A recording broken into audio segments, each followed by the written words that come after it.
Bom dia a todos. Eu vou fazer uma apresentação para vocês aqui, né? Com um enorme prazer, abrindo aqui a nossa maratona de pesquisa. A maratona de pesquisa é um instrumento, né, que a gente tem usado manualmente para poder apresentar para vocês as linhas de pesquisa dos nossos professores, né? Vocês sabem que nós estamos na Universidade Federal, os professores, eles todos fizeram concursos e durante o processo seletivo nós apresentamos um projeto de pesquisa para a instituição, né? Todos nós fizemos isso. E, naturalmente, é claro, com uma questão de coerência, né? Esses professores, eles mantêm esse projeto de pesquisa e gostariam, né, sempre que os alunos, uma vez interessados naquele ramo de atuação, pudessem se agregar, né, contribuindo para que nós conseguíssemos resultados.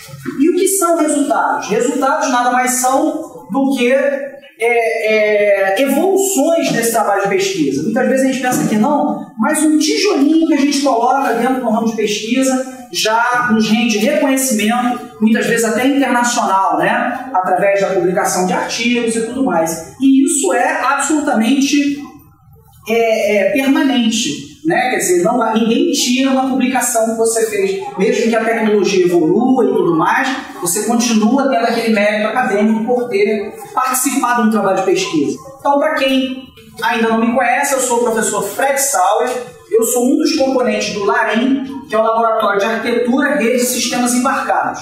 Então, a minha apresentação, basicamente, vai ser em cima do LAREM, das atividades do LAREM. Eu vou apresentar os professores, né? Vou colocar aqui para vocês qual é a expertise de cada um e quais são os interesses que nós temos atualmente, ou seja, quais são os nossos projetos de pesquisa e como vocês poderão se agregar a eles. Esse aqui é o meu roteiro, né? Apresentar as competências do LAREM, discutir os interesses dos pesquisadores, ou seja, explicar o que significa, né, cada área de interesse e apresentar as possíveis interfaces para os alunos. Claro que vocês basicamente já conhecem, né, as interfaces. Nós temos a monitoria, né, nós temos a iniciação científica e no final do curso nós temos o TCC. Esses três elementos, ou seja, essas três interfaces, elas necessariamente precisam estar alinhadas com os interesses dos professores. Então, sou aquele professor que já me conhece, sabe? Sou aquele professor gente boa, né, que gosta de contar piada, falar, rir, cumprimenta todo mundo, mas quando o assunto é pesquisa, produção, eu me transformo. Então, imaginando o aluno vir para mim, professor, você quer me orientar no TCC? O que você quer fazer, meu filho? Eu quero fazer um sistema de controle de dieta, quero fazer um sistema de controle de pet shop. Eu falo, não, põe isso aqui para fora agora. Absurdo você estar na universidade pública, né, e fazer um TCC tão, digamos, pouco merituoso assim, né? Acho que a gente pode ir mais além, a gente pode realmente tentar colocar um tijolinho, né, numa área de pesquisa, onde vocês viram lá os resultados do Prêmio Nobel. Né? Vocês têm ideia de quanto tempo aqueles pesquisadores ficaram trabalhando naquela área, na área dos neutrinos, para poder chegar ao Prêmio Nobel? 40 anos de trabalho. São 40 anos colocando, né, pedrinhas. E é claro que cada uma aquele Nobel que cada um daqueles caras recebeu, está, né, junto com ele ali, se fizesse uma figura, né, com centenas de pessoas, alunos como vocês, que contribuíram para essa pesquisa, tá certo? E certamente, logicamente, receberam os méritos no momento adequado. É muito comum, principalmente o pessoal do primeiro período, né, quando eu comento, vocês têm que conhecer os laboratórios, vocês têm que ir lá, né, conhecer o Lema, conhecer o IRA, né, conhecer o ICC e tal, e a pergunta é sempre a mesma, mas onde é que ficam os laboratórios? Né? Quer dizer, os alunos não conhecem, não conheceram a faculdade.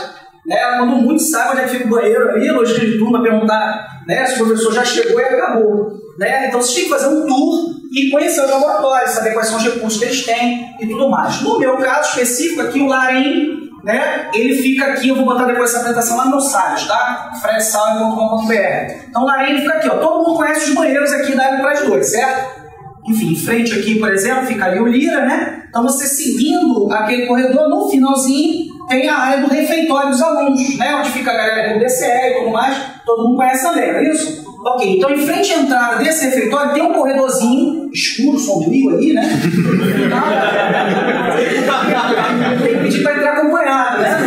Meninas não entrem sozinhas nesse corredor ali, tá certo? Enfim, então tem aqui o corredorzinho. sozinha, né? Aí tem um laboratório lá, né? O professor Fábio, o laboratório de terapia, terapia e fisiologia celular e uma coisa que não sei, enfim. Aí você entra ali, tá certo? Tem um larinha aqui no meio, tem uma plaquinha bonitinha, tem as coisas da UESO e tal, tem os nomes dos professores direitinho, então fique à vontade para conhecer o nosso laboratório, saber lá o que a gente tem. Por enquanto tem nada, né? Tem um container, né, ali vazio praticamente, tá certo? Mas a gente está tentando recursos, vamos fazer agora um projeto, a professora Renata passou para a gente, vamos fazer um edital para tentar conseguir equipar esse laboratório e fazer uma coisa melhor. Então esses aqui são os pesquisadores que trabalham no LAREM, né? O professor Lemos, que está aqui conosco, né? O professor Mauro Gil, o professor Denis Cople e o Fred Sauer, que sou eu, tá ok? Os nomes aqui eles estão, que nem era lá na Marinha, né? Por antiguidade. Então o professor Lemos aqui, ele é o nosso general, né? O nosso general lá, o general de 4 estrelas lá, tá certo? Não, mais velho. Eu sou o que limpa o chão, que vai, jogar o lixo fora e tal, sou eu que faço isso. Já sou eu. Sou eu, certo? Enfim, e aqui só um pequeno detalhe, eu sempre falo isso para os alunos do primeiro período, né? Todos os professores de vocês são doutores. Existe um questionamento, às vezes, o aluno fica, pô, mas é o ESO, né? Campo Grande e tal. E é comum no primeiro período perguntar, pô, essa nossa faculdade é boa, ela é melhor. Vocês têm que entender o seguinte, né? Os professores de vocês todos passaram por um processo extremamente doloroso, eu posso dizer, para obter um título de doutor. Não é fácil, é difícil, você passa por muitas situações complicadas. Tinha um professor meu de mestrado, o professor Otto, né, agora se lembra, ele disse o seguinte, olha, cada disciplina vai tomar 30% do teu tempo, e é por isso que eu vou te dar 4 disciplinas. Esse cara tá maluco, né? O que ele quer que eu faça então, né? Começa a tomar aquelas bolinhas pra ficar acordado a vida inteira. É exatamente isso que o cara equilibra, tá certo? Mas somos todos doutores, então não há o que se preocupar. Desculpa, você não botou foto no teu lado, eu tive que capturar da internet.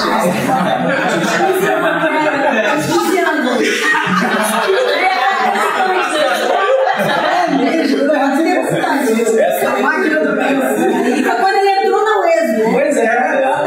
Então, pessoal, existe uma ferramenta que está disponível para qualquer um de vocês, que é o currículo Lattes, né? Todo pesquisador ele tem que ter um currículo Lattes atualizado. É importante vocês conhecerem os professores, né? Que dão aula para vocês e tudo mais. É público, ninguém precisa ter conta para acessar. Qualquer um pode ver os currículos que estão lá. Eu tirei aqui o currículo de cada um, né? Então eu queria só ressaltar aqui, no caso do professor Lemos, a grande experiência que ele tem na área de telecom, na área de automação, de indústria, né? Propriamente dita. Ele foi diretor de uma grande empresa aqui no Rio de Janeiro, a Metro Rede, então também tem uma visão empresarial muito grande, muito interessante, que a gente pode explorar, né? Pode usar, por exemplo, num trabalho de orientação no TCC.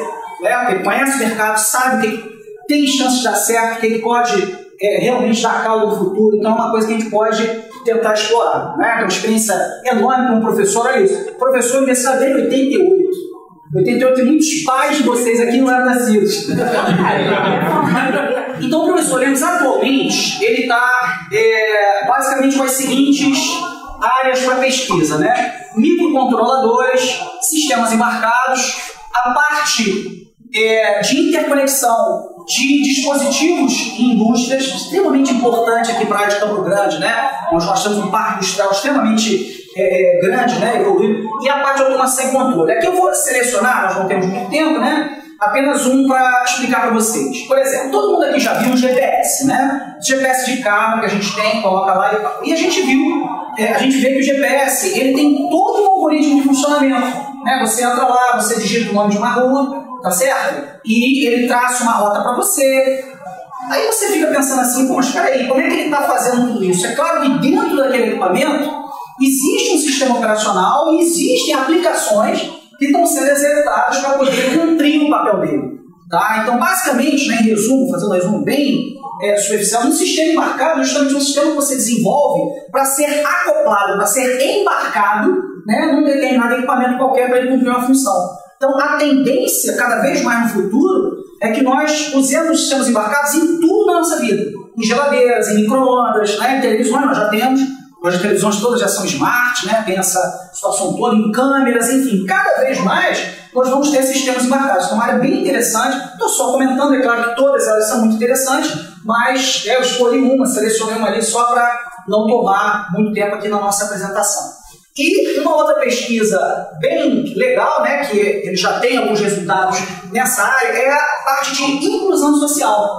Né? Então o professor Lemos já tem um trabalho numa outra universidade com pessoas deficientes, pessoas que têm surdez, por exemplo, né, cegos também e tudo mais. E esse projeto aqui é um projeto específico, né, que ele está tocando agora, né, tem uma parceria com outra universidade também, e que naturalmente tem uma demanda bastante grande aí de aplicações, né, de sistemas, de desenvolvimento, quer dizer, que vocês podem contribuir para ela, tá ok? Ele está investindo nisso também, está fazendo lá os de Libras e tudo mais para poder desenvolver esse projeto que naturalmente vai dar muito retorno, não só para a universidade, mas principalmente para quem vier a participar dele, tá certo isso?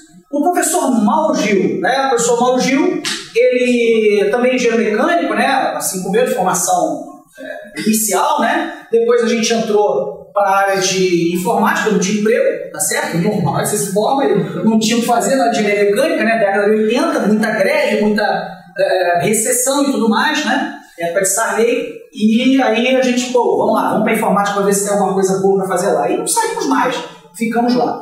Hoje, o professor Mauro Gil, ele está focado justamente nessa parte de computação em nuvem, né? Processamento e armazenamento distribuído, o pessoal de introdução a CC, né? Falando sobre isso na aula passada. Por exemplo, grid computing, né? O que é a computação em grid? Você tem inúmeros computadores no mundo inteiro que tem uma capacidade que fica ociosa, né? E quando você está lá, o computador está ligado, ele não está processando. Né? A gente podia fazer o quê? Podia minerar Bitcoin, né? Poderia fazer uma série de coisas legais, né? Coisa boa para fazer lá. É isso? Poderia procurar extraterrestres.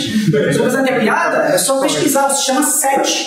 Então, o que é o SET, né? SET é um sistema mundial em grid para procurar extraterrestres. Então, quem já viu o filme Contato lá com a Jodie Foster, né? Sabe o que eu estou falando. Você se agrega ao projeto, o projeto passa a mandar massas de dados para você, e toda vez que o teu computador, o CPU estiver ocioso, ele vai processar esses dados em busca de padrões. É uma coisa bem interessante. O professor Mauro Gil conhece bastante essa área. Computação em nuvem é uma coisa muito mais complexa do que a gente pode inicialmente imaginar. Por quê? Porque a gente lembra de computação em nuvem quando a gente, por exemplo, está usando um Google Drive, quando a gente está usando um Dropbox. Aí todo mundo entra lá, mas eu estou protegido porque eu estou usando HTTPS. Esse S do HTTPS não significa segurança, significa seção. Tá legal? Quer dizer o seguinte, existe uma seção segura entre o seu cliente e um servidor. E aonde está esse servidor? Lá dentro da casa do inimigo. Ou seja, ele decriptografa tudo e os dados estão lá absolutamente abertos e livres. Ou seja, se você, é como eu falei um pouquinho antes, se você precisa de segurança, a única maneira de você garantir isso é você proteger os dados na origem.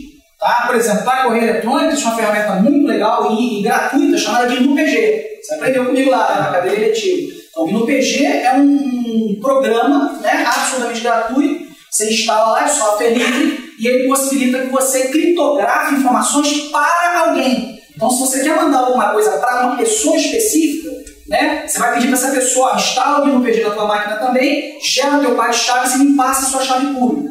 E aí você vai passar a criptografar para aquela pessoa. É criptografia forte, né, criptografia de 128 bits, né, quer dizer, são 40 anos aí para o cara quebrar, conseguir ter acesso à informação, quando ela já não tem mais valor nenhum. Então, eu penso assim, a solução para mim, né, que estou lá da minha casa, é a mesma para a empresa. O que a empresa precisa fazer é o seguinte, esse trabalho, o que demanda segurança, o que não demanda segurança. Então, o que demanda segurança tem que ser protegido antes de ir para a nuvem. Isso não existe no Gmail. Isso não existe no Google Drive. Quando, por exemplo, o cara pede para você assim, ele fala assim, ao invés de você botar como anexo, manda no Google Drive. Conveniente, né? Porque é mais um arquivo que está lá dentro dos gigantescos bancos de dados, Big Data, né, do Google, então para eles poderem fazer pesquisas e descobrirem tudo que eles quiserem de qualquer pessoa. Né? Não é segredo para ninguém, né? Facebook e tudo mais. Você clica no link patrocinado e sua vida se tornará um inferno. Né?